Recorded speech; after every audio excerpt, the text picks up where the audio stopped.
हमारे इंडिया में ऐसी बहुत सी रहस्यमयी चीजें हैं जिनके बारे में वैज्ञानिक भी नहीं जानते कि ऐसा है तो क्यों है।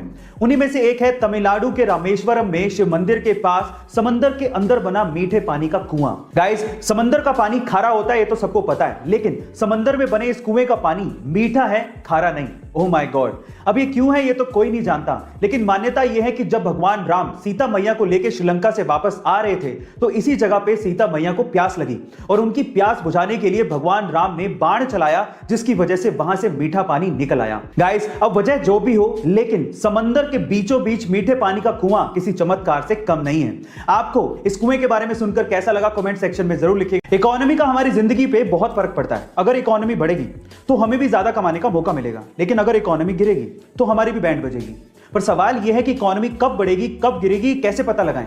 तो देखिए, इसके बहुत सारे तरीके हैं। उसमें से एक तरीका है MUI, मेंस अंडरवियर इंडेक्स। अब आप लोग कहेंगे कि मैं कैसी बातें कर रहा हूं, लेकिन सन 2007-8 के रिसेशन से पहले फॉर्मर फेड चेयरमैन ने भी इसी का इस्तेमाल किया था। अब ये क्या है, सिंपल शब्दों में समझिए। देखिए, ज्यादातर घरों में आदमी लोग ही कमाने वाले होते हैं और आदमियों के कपड़ों में अंडरवियर सबसे ज्यादा अंडररेटेड होता है। भाई क्या फर्क पड़ता है, पुराना पहन लेंगे, कौन देख रहा है। लेकिन अगर फिर भी आदमी लोग अंडरवियर खरीद रहे हैं तो इसका मतलब मार्केट में पैसा है, इकोनॉमी अच्छा कर रही है। लेकिन अगर आदमी लोग अंडरवियर नहीं खरीद रहे, इसका मतलब इकोनॉमी गिर रही है। देखिए, बात तो ठीक लग रही है, लेकिन फिर भी आपका इसके बारे में क्या ख्याल है कमेंट सेक्शन में जरूर लिखिएगा। इंडिया में ऐसी बहुत सी फेमस कंपनियां हैं जिनके प्रोडक्ट हमारे घर पे हैं, हम उन्हें यूज भी करते हैं, लेकिन उनका मतलब हमें नहीं पता होता। जैसे कि MDH मसाले बहुत से किचन में मिल जाएंगे, लेकिन क्या आपको MDH का मतलब पता है? चलिए मैं आपको बताता हूं। MDH का मतलब है महाशया दी हट्टी। ये एक पंजाबी लाइन है जिसका मतलब है महाराजाओं की दुकान।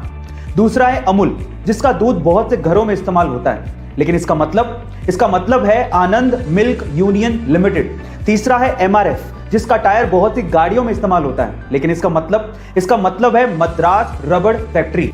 क्या इसके पहले तक ये फैक्ट आपको पता था? और अगर नहीं पता था तो कमेंट सेक्शन में जरूर लिखिए। गाइस, क्या आपको पता है कि 1970 से पहले इंडिया के मिडिल क्लास और लोअर मिडिल क्लास लोग डिटर्जेंट पाउडर, जिससे हम लोग कपड़े धोते हैं, उसे अफोर्ड तक नहीं कर सकते थे क्योंकि वो बहुत महंगा था। और फिर उसके बाद आए करशन भाई पटेल अपना डिटर्जेंट पाउडर लेके, जिसका नाम था निरमा। और निरमा ने डिटर्जेंट पाउडर को हम जैसे लोगों के लिए अफोर्डेबल बनाया। मजे की बात यह है कि करशन भाई पटेल ने निरमा को अपने घर पे ही बनाया और तब वो कहीं नौकरी करते थे और नौकरी पे जाते वक्त और नौकरी से वापस आते वक्त वो निरमा के डिटर्जेंट पाउडर को जगह जगह पे बेचा करते थे। और इतने हार्ड वर्क के बाद आज वो 21,000 करोड़ रुपए की संपत्ति के मालिक हैं। है ना ये इंस्पिरेशनल स्टोरी। पुराने समय में लोग तांबे के बर्तनों को बहुत इस्तेमाल किया करते थे, पर बीच में इनका चलन कम हो गया था। लेकिन तांबे के बर्तनों की खासियतों की वजह से लोग फिर से इन्हें खरीद रहे हैं और इस्तेमाल भी कर रहे हैं। मैं भी कर रहा हूं, पर सवाल यह कि ऐसा क्यों? तो चलिए मैं आपको बताता हूं।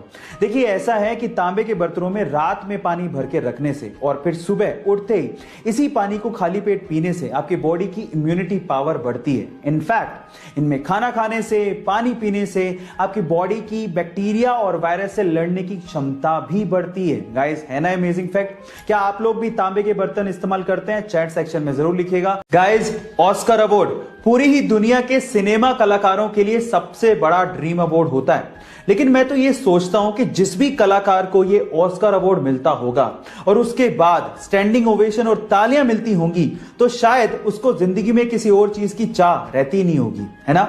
चलो मैं इससे रिलेटेड एक सवाल पूछता हूं। क्या आप ये जानते हैं कि ऑस्कर अवार्ड की हिस्ट्री में किस कलाकार को सबसे लंबा स्टैंडिंग ओवेशन दिया गया? तो चलिए मैं आपको इसका जवाब देता हूं। वो कलाकार थे चार्ली चैपलिन, जिन्हें 12 मिनट के लिए स्टैंडिंग ओवेशन दिया गया और स्टैंडिंग ओवेशन के बाद वो काफी ज्यादा इमोशनल भी हो गए थे। गाइस, ये अमेजिंग फैक्ट जान के आपको कैसा लगा चैट सेक्शन में जरूर लिखिएगा और ऐसे अमेजिंग फैक्ट्स के लिए यूट्यूब पे हमारे चैनल को सब्सक्राइब कर लीजिएगा और अगर आप इंस्टाग्राम पे देख रहे हैं तो मुझे फॉलो करना मत भूलिएगा। मिलते हैं अगली वीडियो में।